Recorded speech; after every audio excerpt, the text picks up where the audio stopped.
Hello Virgo, and welcome back to my channel, T to the Y to the M to the A R A. Alright, today we want to see what's going on in your energy. So Spirit, please give me a message for the Virgo collective. Remember, this is a general reading, and if you want a personal reading, please check out bantamar.com at the link in the description box below.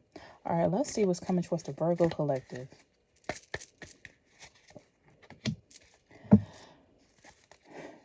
Right now, Spirit is going to be bringing an opportunity towards you, and this is going to be an opportunity for you to forgive. It says this situation brings you the opportunity to heal, to grow, and release negative patterns. So hold the attention of seeing the other person in inner divine light and goodness. We will help you release unforgiving thoughts, feelings, and energies, and lift you to a higher place of peace and compassion. So there is somebody who could have ruffle some feathers. Y'all went through some situations and they are wanting to either mend some fences, be back in your life, communicate with you, talk to you, or whatnot. And Spirit is saying right now it's time for you, it's an opportunity for you to forgive. So forgiveness is also one of those core energies that we have in life, one of those core things that we can do. So that's why they are bringing you this task in right now. They're bringing you this challenge. They're trying to see how you're going to handle it. Are you going to forgive, or are you going to be argumentative with this person and hold on to this negative and these unforgiving thoughts and feelings and energies? Because all it's going to do is just manifest into more negative energy, because what someone puts out there is what they will continue receiving. They want you to heal. You're not going to forgive them for them. You're going to forgive them for you. So right now they're saying, and right now is a perfect opportunity to forgive in this situation.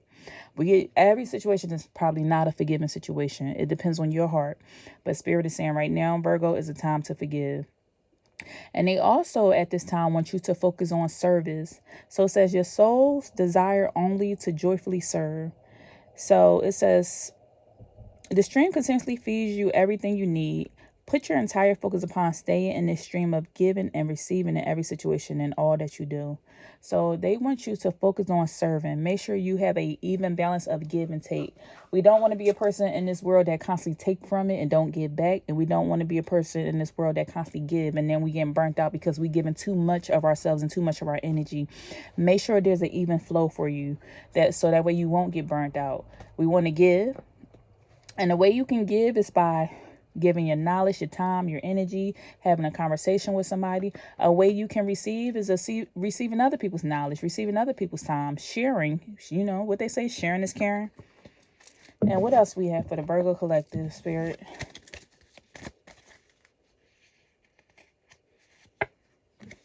And then next, they are wanting you to, it's a repeated theme here.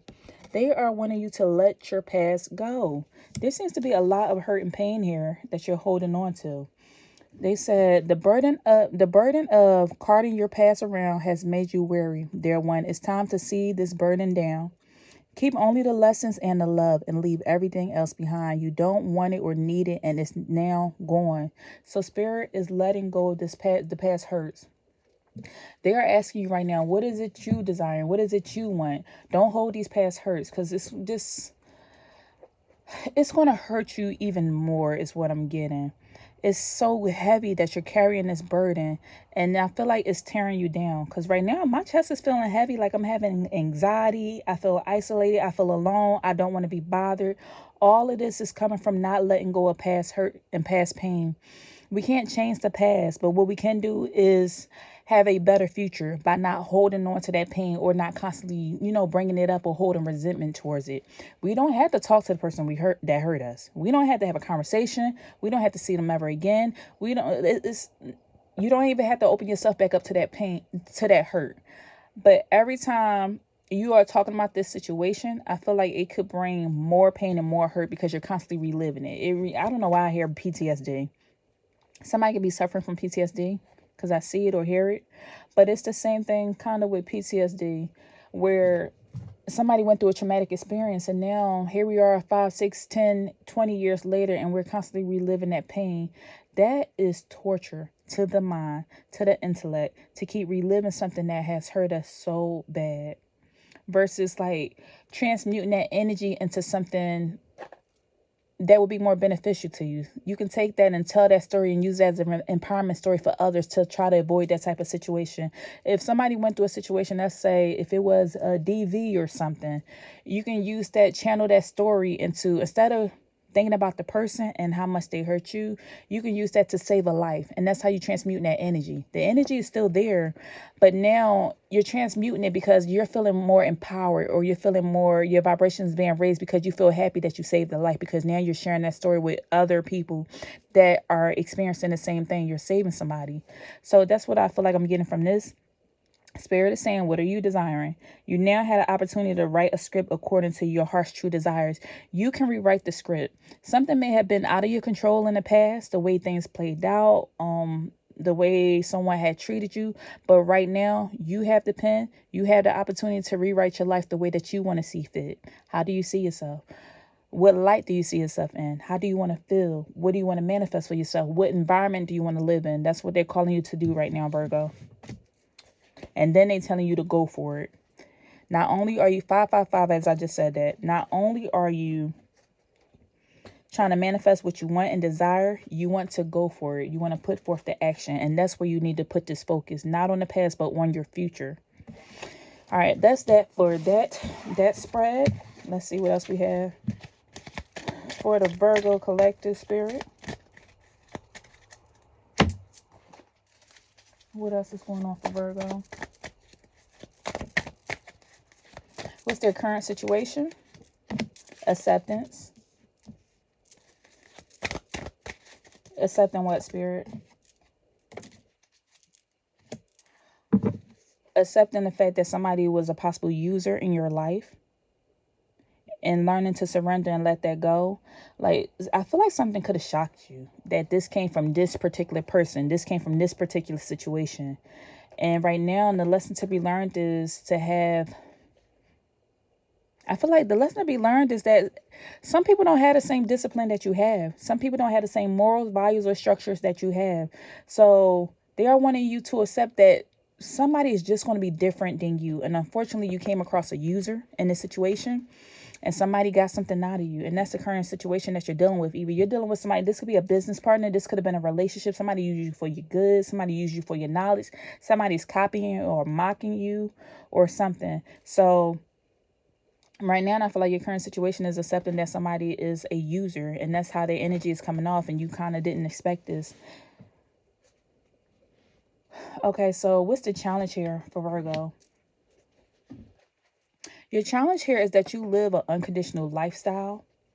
It's not the same. It's not the same that other people will take kindly to or accept. And because you live an unconventional lifestyle, you're going to come across these souls or these spirits of people who tend to use you. Like, if you are a healer, give me one keyword for a Virgo spirit. What's one keyword? External forces. Okay, so you're dealing with a lot from people outside of you. One key word is that you keep coming up across a lot of external forces.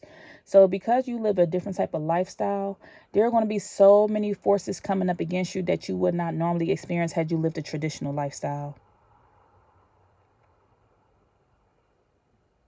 And I feel like Spirit is calling you to bring some type of structure into your life, to put up some better boundaries when you come across somebody like this energy again.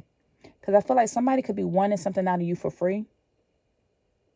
And it's up to you to break the cycle, to not be used and not be so given or open to every single body or every single soul because of the lifestyle that you live. I feel like you could be a healer, a tarot reader, a spiritualist, into the occult. Something you do, you keep coming across these people who tend to use people, or because of the energy or vibration you're on. If you are, I keep wanting to say healer. If you're a healer, you're going to attract unhealed people. If you're a firefighter, you're going to keep running into fires and you might get burned. If you are a nurse, you're going to keep coming across sick people. You see how this goes? Whatever walk of life you are in, if you are a chef or a cook, you're going to come across a lot of hungry people. And unfortunately, some people don't have the structure or discipline that you have. And you have to set a boundary. If you are a healer, set a boundary on these unhealed people. Maybe I can only take on 3 clients a day because I had to take care of myself. If you're a chef, I can't cook 100 meals in one day. I'm just one person. I'm going to have to cook 10. If you are a nurse, okay, I can't take on every single sick person. If not, I'm going to take that sickness home to my family. There needs to be some type of structure and boundaries set in place. And this is what you're needing to learn because of this unconventional lifestyle of you like you keep attracting this type of energy because of the lifestyle that you live. So what is it that Virgo is needing to focus on, Spirit? You need to focus on your spirituality. Then I kept saying that thing with healing. You need to focus on your spirituality and your connection, protecting yourself, healing yourself, setting your boundaries, breaking certain patterns, not accepting certain behaviors from people, having a connection with your higher source, or like with you battling with a lot of external forces, you're going to have to fight this from the inside. And it's going to be more personal, almost like spiritual warfare, what I'm picking up. So what is Virgo's strength at this time? What's their strength? Your strength is that you know how to protect yourself. Look what came right out. Protection. Protection. You tend to have victory over people because you know, look. Oh, I can't even show y'all. Look. You tend to have victory over people because you have strong protection around you. Your angels, your ancestors are heavily around you. And this is what helps you to overcome certain situations. And you wind up winning in the end because you have protection around you. And so that's your strength. You know how to protect yourself. You know how to, 11:11 while saying that. You know how to protect yourself. You know how to call on, you know how to either protect yourself or call on your angels or ancestors or something to protect you when a situation is happening. And you can sense it and you can feel it. 11:22 while saying that. So what's the advice here? What's the advice for Virgo? It's okay to trust people. It's okay to trust. We have trust coming out when it comes to your neighbors. Well, we have denial coming out when it comes that it's some type of adversary coming out. So I feel like you're going to come across a lot of people who do things like you. Trust you. So you're going to wind up. The advice is to trust your neighbors. Trust people. Trust your neighbors. Have trust for the world. Because what you put out there is what you will attract. If you have a trusting heart, you want to attract trust in people. But also don't be in denial when it comes to coming across some type of adversity, especially if it comes from a neighbor. So it comes from a friendly fire or somebody that's close to you. Because being in this community, if you are in a spiritual community with spirituality coming out there or spiritual coming out there, you're going to come across some users. Because in any walk of life, there are going to be somebody just on the opposite side who doesn't have a lot of morals, or just don't treat people right. You could have some bad teachers, some bad cops, some good teachers, some good cops. You could have a good preacher. You could have a bad preacher. Like there's some people who just don't have the best type of morals. And so it's okay for you to trust, but do not be in denial when you come across some adversity. Like, oh my God, I can't believe this happened. And why was she? And why did this person? And who did it? And I can't believe. No. Trust that your intuition is leading you down the right path. Trust that you can be open to certain relationships. Trust that your intuition is going to vet these people out and that you can spot it because and trust that your protection is going to work. Trust that if you say, Spirit, I want you to reveal, God, I want you to reveal everybody that's not for me. And then they wind up showing up and you see all these snakes in the grass coming out around you. And it's your neighbor down the street and it's the mailman and it's your teacher and it's your boss. Trust that you are protected. Trust that Spirit is trying to reveal to you who these people are. And that's all right. And you just got to accept it. Like, okay, I see you. All right. And I'm not going to fool with you anymore, but I see you. And that's just going to be that. All right. So that's all I have for you. If anything resonated, please leave me a message down below and I'll see you next time. Take care, Virgo.